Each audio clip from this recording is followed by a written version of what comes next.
chapter 2, 2, 2, 2, with, ooh, nice, that's like our Sumo primetime people, right? Two, 2, with Brenda. Brenda, what's your IG handle? Mawashi Guru. So, the Mawashi Guru is here, right? So this isn't just why sumo. This is why you should tie your Mawashi right in sumo.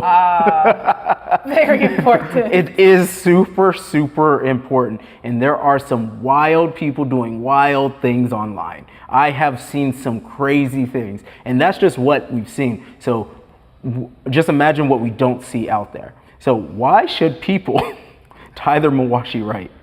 Okay, first of all, because if you don't tie it properly and it comes off, you can be disqualified.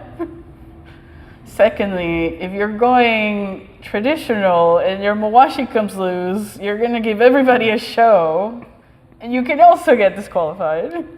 It's a double loss.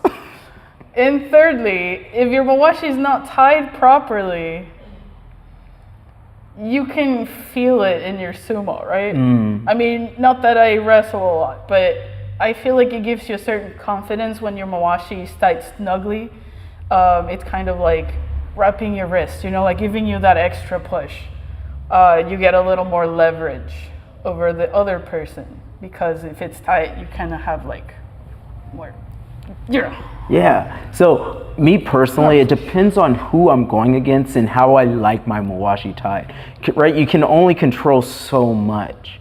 So sometimes I'll go super tight, and then as the tournament gets looser, my Mawashi will, everything gets a little loose, right? And I kind of like that difference because sometimes if someone's trying to pick you up, you do want a looser Mawashi, right? Have you had anybody that's like, hey, I want my Mawashi this tight? Or like this particular tightness, or not super tight, or maybe a little extra in the front, or like a super small knot, or anything like that? For the most part, the people that come to me are the people that know that I'm gonna tie it as tight as I possibly can, which is the way that Yama taught it. There has been some people that adjust themselves afterwards, but that's on them. Right. I lost my train of thought. Tightness of Mawashi? But yeah, it's mostly the mid part that goes in between your legs, Maybe it's a comfort thing for the boys, but that's also a risk that they're taking because if you undo too much of it, make it too loose, then that middle part can come off and then you're gonna lose that match. Right. So no names, no shade, just like if you know. What's the worst example of a Mawashi being tied that you've seen out in the internet, most likely, I'm assuming? Okay, so the worst one I've seen, it's a Mawashi that when they did could I show it this way? If you don't go under all the layers, that middle part is going to come loose and it's going to start running around your body. And at that point, you don't really have a good Mawashi tie. It just can all come undone. That's pretty bad. Yeah. That's pretty bad. So super important to tie your Mawashi. Now, what do you think about different types of Mawashi? So I know Finland had some weird sewn cloth Mawashi. I don't even know what that was made out of. I've seen the duck canvas. I've seen the Japanese, like the one that we all kind of use. I've seen the thicker ones. I've seen the Takeshi ones.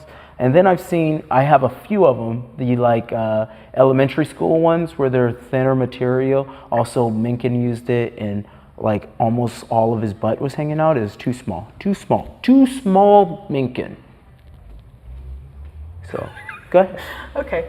I think my preference comes with the thicker Mawashis, like the Japanese black Mawashi, just because it's a little stiffer and harder to grab. It has more layers.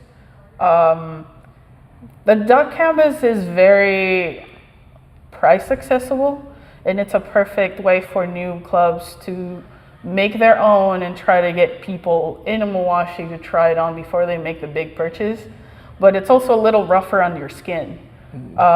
It does feel like my fingers hurt if I tie enough of them in a row because of that roughness, but they also have a smooth side and a rougher side.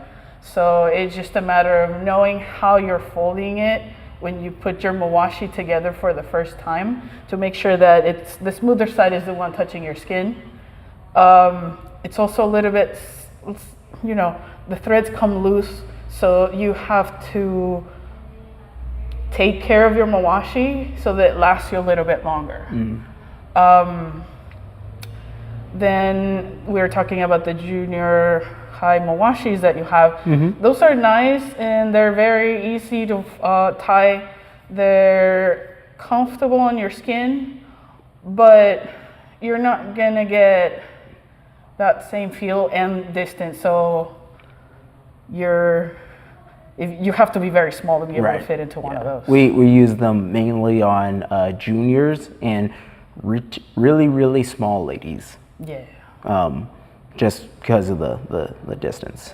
And the kids, because I taught a couple of children at the SoCal Open. That's right. Yeah, and it was like perfect fit. Because, you know, they have little bodies, but some of them don't fit in the really, really small Mawashis that are for elementary school kids or maybe babies. So, you know, it's not as heavy on them. They can jump easier because they're not carrying that weight of, how many pounds is a Mawashi? Like 5 pounds? Something like that. Yeah, they get heavy, especially once you add in sweat. Those bad boys get real heavy. Oh, okay.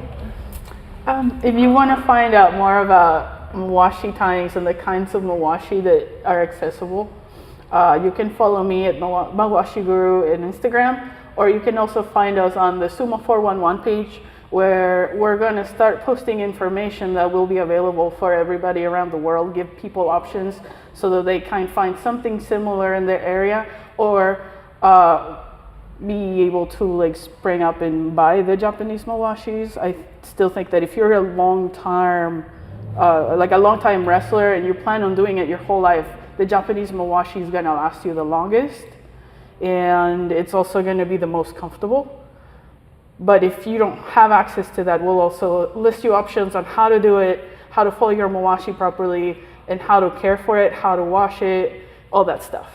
So follow us.